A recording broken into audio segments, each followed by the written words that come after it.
Sir 'Harihara Veeramallu' ఇంకా రిలీజ్‌కు just ఒక 3, 4 days మాత్రం మిగిలుంది.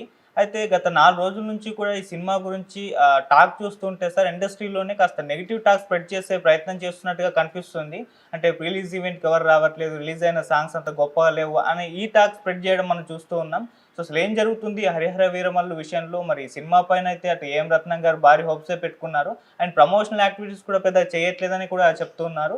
మరి ఈ సినిమాకి సంబంధించి స్ప్రెడ్ అవుతున్న నెగటివిటీకి సంబంధించి మీరేం జెప్తారు సార్? నేను గూడా చూసాను. సోషల్ మీడియాలో అనేక పోస్టులు వస్తున్నాయి. ఇండస్ట్రీ టాక్ ఏందంటే 'హరిహర వీరమల్లు' ఆహ్, మరొక డిజాస్టర్ అవుతుంది అన్న ఇదైతే వస్తుంది. మామూలుగా ప్రతి సినిమాలకి ఇది కామనే నిజానికి. కాకపోతే ఏందంటే ఇక్కడ కొన్ని విషయాల్ని పరిగణలోకి తీసుకోవాలి. ఒకటి ఏందంటే విజువల్స్ అవన్నీ కూడా ఎక్స్‌ట్రార్డినరీగా లేవు. ఎక్స్‌ట్రార్డినరీ స్టంట్స్ గాని, ఎక్స్‌ట్రార్డినరీ అంటే అరే భలే వావ్! అనే ఒక విజువల్ ఏది లేదు. పోనీ పాటలేమన్నా ఎక్స్‌ట్రార్డినరీ ఒక్క సాంగ్ అన్నా ఎక్స్‌ట్రార్డినరీగా ఉందా అంటే లేవు. అన్నీ ఏదో అలా వెళ్తా ఉన్న సాంగ్సే. 'కీరవాణి' ఆహ్, హిట్ సాంగ్ అనేది ఎక్కడ ఒకటి కూడా 5, 6 రిలీజ్ చేశారు గానీ, ఒక్క సాంగ్ గూడా ఇది మాట వినాలైతే పరమ డల్‌గా ఉంది. పవన్ కళ్యాణ్ పాడింది డల్‌గా ఉంది. ఆ సిట్యుయేషన్ గూడా ఒక దగ్గరే కూర్చొని మాట వినాలి, మాట వినాలని అనుకుంటా ఉన్నారు తప్ప అదేమీ ఇంట్రెస్టింగ్‌గా లేదు. అట్లాగే అమ్మాయిలతో పెట్టిన 2 సాంగ్స్ బయటకొచ్చాయి. ఆ 2 గూడా ఏమి ఇదిగా లేవు. పైగా ఇది హిందూ మతము ఎవరో విలన్ ఎవరో మనకి సంబంధమే లేదు. 'ఔరంగజేబుకి' మనకసలు సౌత్ ఇండియాకి సంబంధమే లేదు. ఓన్లీ ఏందంటే గోల్కొండని ఔరంగజేబు ముట్టడించారు. దానికి ప్రజలకి అసలు సంబంధం లేదు. సామాన్య ప్రజలకి ఔరంగజేబు ఉన్న ఒకటే, ఇక్కడ నిజాం ప్రభు ఉన్న ఒకటే. కాబట్టి ఔరంగజేబు వచ్చి సెపరేట్‌గా ఇక్కడ ప్రజల్ని ఇబ్బందులు పెట్టేసిందేమీ లేదు. సో, ఇక ఆంధ్ర ప్రజలకైతే అసలు ఔరంగజేబుతో సంబంధం గూడా లేదు. సో, ఇలాంటి ఒక ఔరంగజేబుని తీసుకొచ్చి అతనేదో ఒక ముస్లిము ఇదని, ఇతనేదో ఒక హిందువు అని లేనిపోనివన్నీ పెట్టి ఇదంతా జేస్తున్నాడు. అనవసరం ఇదంతా. ఒక మంచి ఇంట్రెస్టింగ్ సరదాగా సాగిపోయే సబ్జెక్ట్ ఇవ్వకుండా, ఇంత ఇవన్నీ మతము ఇవన్నీ ఎందుకు? అందుకనే హిందీ వాదన కూడా ఆంధ్రాలో పెద్ద మైలేజ్ రాలేదు పవన్ కళ్యాణ్‌కి. ఎందుకంటే అక్కడ పెద్ద లాంగ్వేజ్‌ని పట్టించుకోరు. ఆహ్, తెలుగు పిచ్ అనేది ఆంధ్రాలో పెద్దగా కనబడదు మనకి. తెలుగే ఎక్కడైనా ఆంధ్ర వాళ్ళకెళ్తే ఆ భాష నేర్చుకునేస్తారు. నేను బెంగుళూరులో ఆహ్, కన్ కర్ణాటక, తమిళనాడు నాకు చాలా దగ్గర నేను ఉన్నాను. మనవాళ్ళు ఎక్కడికి పోయినా ఇప్పుడు నాకు తమిళొచ్చు, కన్నడ వచ్చు బాగొచ్చు. అలాగే అందరికి కూడా తమిళ్ నేను పోతే కర్ణాటక వాళ్ళతో కన్నడలో మాట్లాడతా. తమిళనాడుకి పోతే తమిళ్‌లో మాట్లాడతా. తెలుగు పిచ్ అనేది ఉండదు.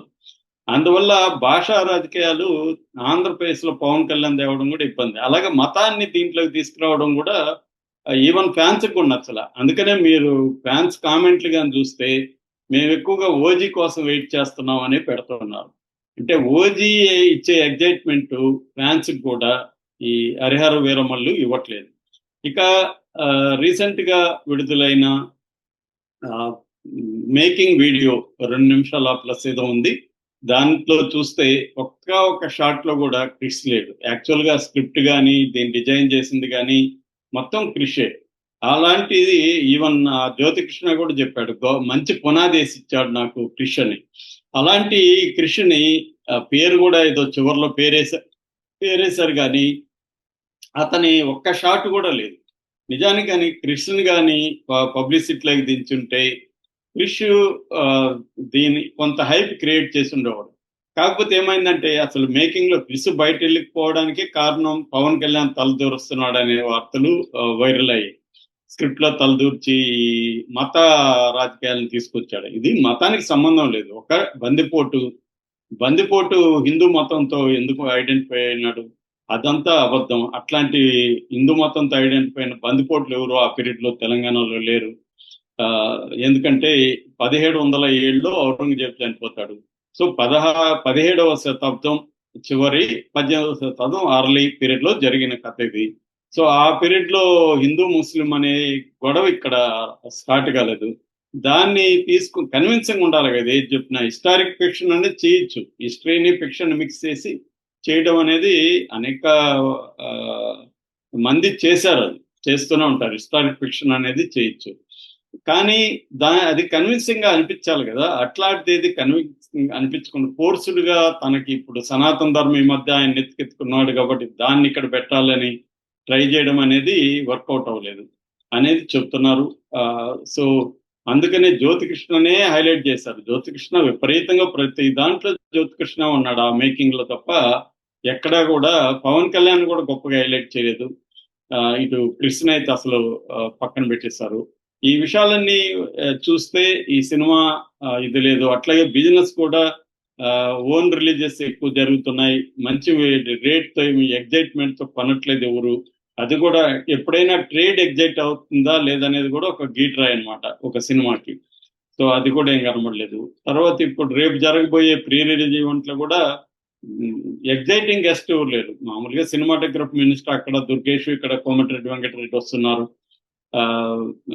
మామూలుగా ఆస్థాన విద్వాంసులు లాంటి త్రివిక్రమ్ శ్రీనివాస్ వస్తున్నాడు. ఇంత తప్ప ఎవరు కూడా ఒక రాజమౌళి అన్నాడు, అది కూడా రాజమౌళి వచ్చినా కొంతవరకు ఉండేది, ఆ రాజమౌళి లేదు. ఇంకా చీఫ్ గెస్ట్లు యోగి అన్నారు, యోగి లేదు, ఎవరు లేరు. సో దానివల్ల ఒక ఎగ్జైట్మెంట్ ఇక్కడ కనబడలేదు, తమిళ్ కర్ణాటక అక్కడ కూడా కనబడలేదు. నిజానికి దీనికంటే కన్నప్పకే బెటర్ ఎగ్జైట్మెంట్ వచ్చిందని కూడా చెప్తున్నారు. ఎందుకంటే మంచి ప్రమోషన్లు ఇంట్రెస్టింగ్ ఇవి అయితే ఏమీ రావట్లేదు. ఒక చిరంజీవి గెస్ట్ గా వస్తాడన్నారు, అది కూడా లేదు. సో ఓవరాల్ గా డల్ గా అయితే ఉంది అన్ని రకాలుగా.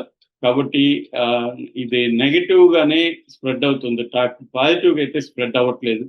ఎందుకంటే ఇక్కడ హిందూ మతానికి సంబంధించి కూడా తెలుగులో ఆడవు. మనకు మొన్న కూడా రిలీజ్ అయిన ఆ మధ్య రిలీజ్ అయిన రజాకర్ ఏమైంది అసలు కనబడకుండా పోయింది. దానికి అవార్డు ఇవ్వడం వల్ల మళ్ళీ డిస్కస్ చేశారు కానీ కమర్షియల్ గా అది ఏమీ కాలేదు. అంటే అది మంచి సినిమానే కాదనేది కాదు నేను చెప్తున్నాను. ఒక మతం సంబంధించి ఇది చేస్తే తెలుగు రాష్ట్రాల్లో పెద్ద ఆదరణ ఉండదు. అందుకని అంత మతపిచ్చి ఇక్కడ నార్త్ లో ఉండే మతపిచ్చి జనరల్ గానే సౌత్ లో ఉండదు, ఇక్కడ కనబడదు. అందుకనే వీళ్ళు చేసే ప్రయత్నాలు పెద్దగా ఫలించట్లేదు, బీజేపీకి కూడా అంత బలం దొరకట్లేదు. సో ఈ యాంగిల్లో పవన్ కళ్యాణ్ అనవసరంగా చాలా కాలం తర్వాత వచ్చే సినిమాని ఒక మంచి ఎక్స్పీరియన్స్ ఇచ్చి ఉండేవాడికి మిస్ అయింటే అది వదిలేసి పవన్ కళ్యాణ్ దాంట్లో దూరి దాంట్లో ఈ సిద్ధాంతాలను అవన్నీ పెట్టేసి ఫోర్స్ గా జ్యోతికృష్ణ కో డైరెక్టర్ గా అయిపోయాడు. పవన్ ఏం చెప్తే అది అతను ఎగ్జిక్యూట్ చేశాడు, అంత ఎఫెక్టివ్ గా లేదు. స్టంట్స్ కానీ అవన్నీ అనేది ఇప్పుడు మెల్లమెల్లగా వస్తుంది. యాక్చువల్ గా లాస్ట్ నేను కూడా సెన్సార్ రివ్యూ చెప్పినప్పుడు సెన్సార్ వాళ్ళు బాగా ఎగ్జైట్ అయ్యారు, బ్రహ్మాండంగా సినిమా అనే చెప్పారు, అవన్నీ బయటకు వచ్చాయి. కానీ మెల్లమెల్లగా నెగిటివ్ కావాలని స్ప్రెడ్ చేస్తున్నారా, లేకపోతే మరి కావాలని స్ప్రెడ్ చేస్తే జనసేన అభిమానులు కానీ పవన్ కళ్యాణ్ అభిమానులు ఊరుకోకూడదు కదా, వాళ్ళు విపరీతంగా దీన్ని పాజిటివ్ స్ప్రెడ్ చేయాలి. వాళ్ళు కూడా ఏం చేయట్లేదు. మనం గమనిస్తే జనసేన అభిమానులు కానీ పవన్ కళ్యాణ్ అభిమానులు కానీ ఈ సినిమాకు పాజిటివ్ గా భలే ఉంది అని స్ప్రెడ్ చేయడము, బుకింగ్స్ అయిపోయినాయని చేయడం, ఇదంతా కనబడుతుంది. అదేమీ కనబడాల. ఇంకేముంది, ఇంకా 4 రోజులు ఉంది. మరి 4 రోజుల్లో ఏ రకమైన హైప్ మనకు కనబడలేదు. కాబట్టి ఇది ఒక్కొక్కసారి హైప్ లేకపోవడం కూడా మంచిదే సినిమాకి. నిజంగా సినిమా బాగుంటే ఎంత నెగిటివిటీ ఉన్నా దాన్ని ఎవడే ఆపలేడు. కుబేరాకి కూడా ఏమీ హైప్ లేకుండా రిలీజ్ అయ్యి మంచి కలెక్షన్లు చేసింది. ఆ తర్వాత డ్రాప్ అయిందనుకో, ఇప్పుడు ఓటీటీలో తిడతా పెడుతున్నారు విమర్శలు, అది వేరే విషయం. కానీ ఓపెనింగ్స్ అయితే బ్రహ్మాండంగా వచ్చాయి, దానికి వాళ్ళ డబ్బులు కూడా వచ్చేసింది. ఆ రకంగా కుబేరా హిట్ అయినట్టే.